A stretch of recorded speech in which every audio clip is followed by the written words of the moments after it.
Namaste and welcome back to part 5 of our series on holistic approach to child health, food for the mind.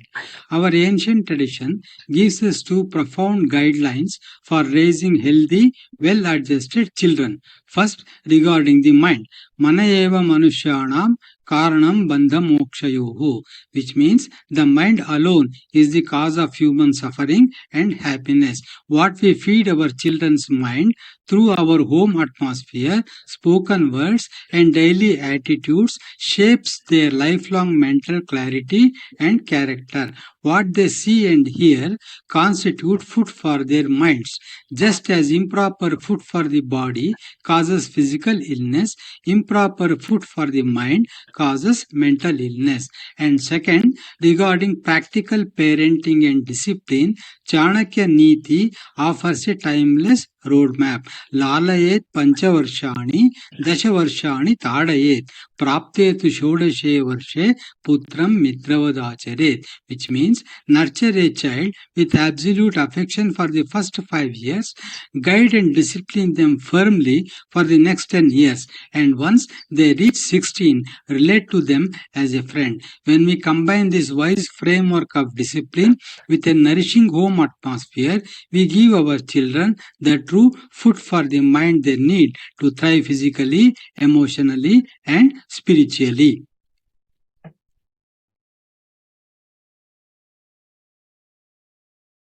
Every word, tone, and intention shapes what we call the emotional climate of a home. Children are remarkably sensitive to this invisible atmosphere. When a child grows up in an emotional climate filled with calm, respect, and unconditional care, their mind feels secure and settled. Conversely, chronic tension or harshness creates inner turmoil. Being mindful of the emotional climate we create every day is one of the most powerful ways to nourish a child's mental well-being. Auditory vibrations are not merely abstract ideas. They cause immediate physiological changes like lowering stress hormones and encouraging beneficial hormone release in living beings. Cows exposed to soothing music produce more milk. If a simple, soothing sound environment can measurably alter a cow's physiology and output, consider how profoundly the emotional and acoustic atmosphere of a home shapes a developing child's nervous system, brain growth, and emotional state. The power of acoustic vibrations on human behavior is so tangible that cities and transit authorities across the world play classical music in high crime public spaces. Statistics consistently show a sharp decline in vandalism, aggressive outbursts, and loitering when soothing music is introduced. Sound waves directly alter the emotional atmosphere, calming the nervous system and establishing a sense of order and peace.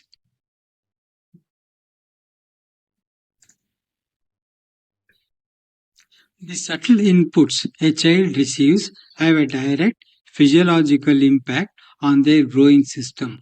Harmonious audio, soft music, and calm speech help regulate the nervous system, leading to better focus and emotional balance.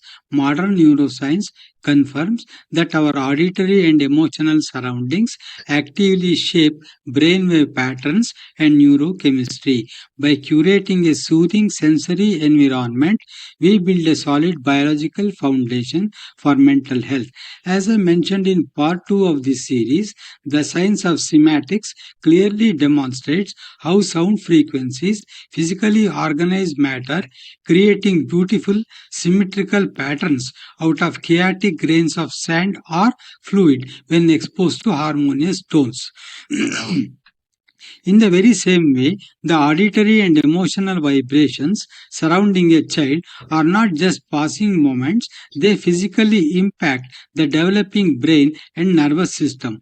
Peaceful sounds, loving words, and sacred chants generate coherent neurological patterns, whereas harsh, chaotic noise causes inner friction and stress. This profound connection between sound and well being is exactly what I highlighted in my radio talk on music and health. Because structured, harmonious sound like the classical music of Bharat is so beneficial for brain development, I highly encourage parents to send their children to music classes. Learning music doesn't just teach them an art form, it actively builds healthy neural pathways, enhances focus, and fosters deep emotional harmony. Music therapy is being tried in several centers for many conditions. For example, inside neonatal intensive care unit for treating depression, anxiety, stress management, and addiction recovery centers.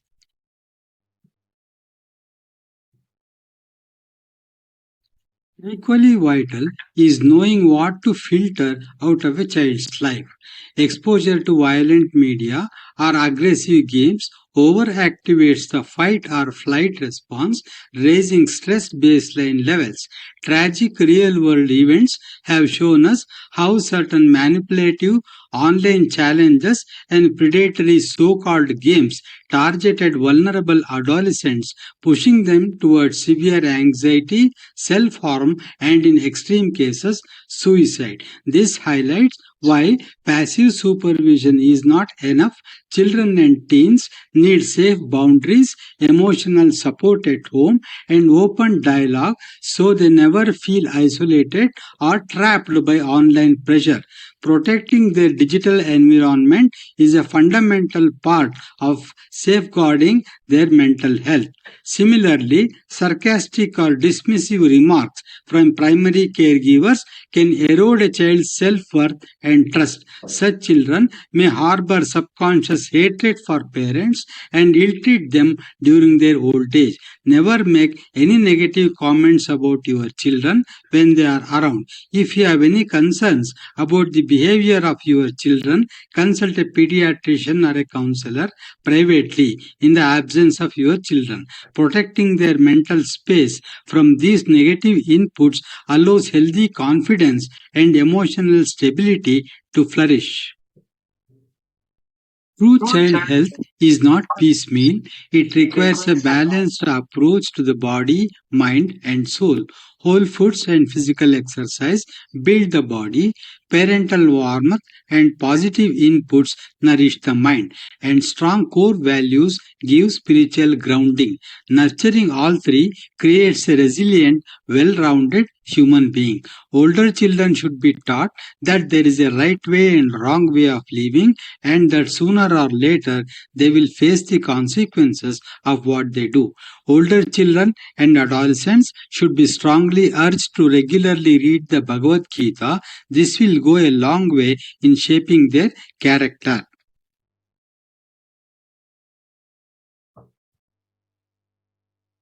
As healthcare providers, we know that medicines have a specific and necessary role, but they cannot solve every health challenge.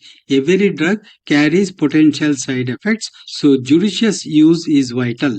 Many childhood ailments have strong psychosomatic roots tied to emotional stress.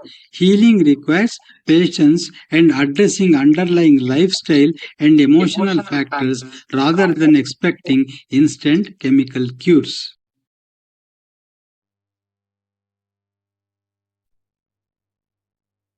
It is vital to recognize what a clinic visit can and cannot accomplish. A pediatrician can diagnose and treat medical conditions, but he is not responsible for providing everyday nutritious meals, fulfilling a child's emotional needs, or creating a loving atmosphere at home. Those core foundations belong entirely to the parents. When we view health holistically, we see that physical and mental wellness are deeply tied to our outlook on life. Cultivating the right attitude, understanding our timeless cultural heritage, and teaching children the foundational goals of life or the Purusharthas gives them clear direction. Dharma is the very foundation of human life.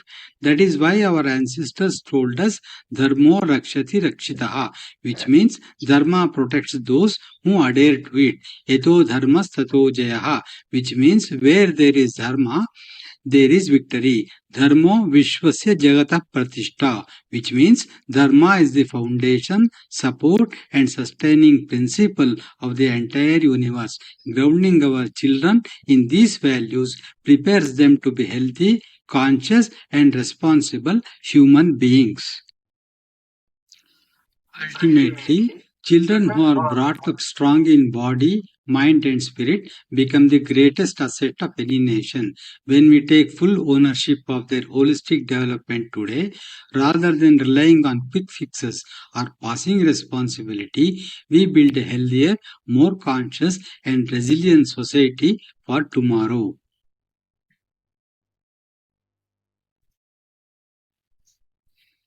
Viewers might have noticed that I frequently refer to soul or spiritual dimension of human beings. When we discuss the soul or spirituality, it does not have to remain an abstract concept. Science is actively documenting phenomena that challenge conventional assumptions. More and more scientists and medical specialists are beginning to accept that consciousness, which is the word used by some researchers to refer to soul, survives bodily death and that it is independent of brain activity. In other words, consciousness is not a product of brain activity. A notable clinical example is the case of Pam Reynolds.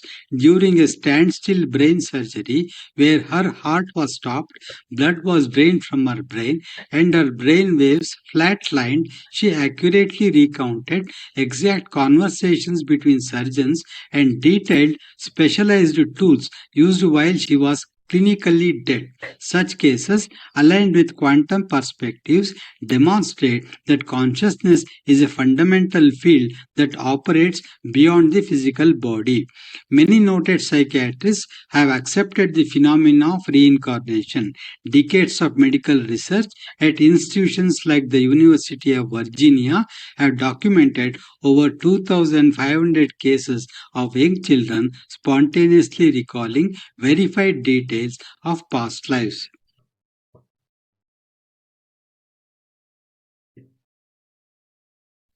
Once we understand that consciousness continues beyond the physical body, concepts like karma, samsara, and moksha become entirely logical.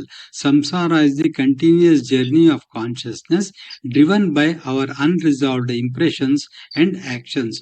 Moksha is the ultimate liberation, the state where the mind is completely cleansed of subconscious attachments and fears. When we raise our children with spiritual grounding, we align them with this ultimate purpose of human existence.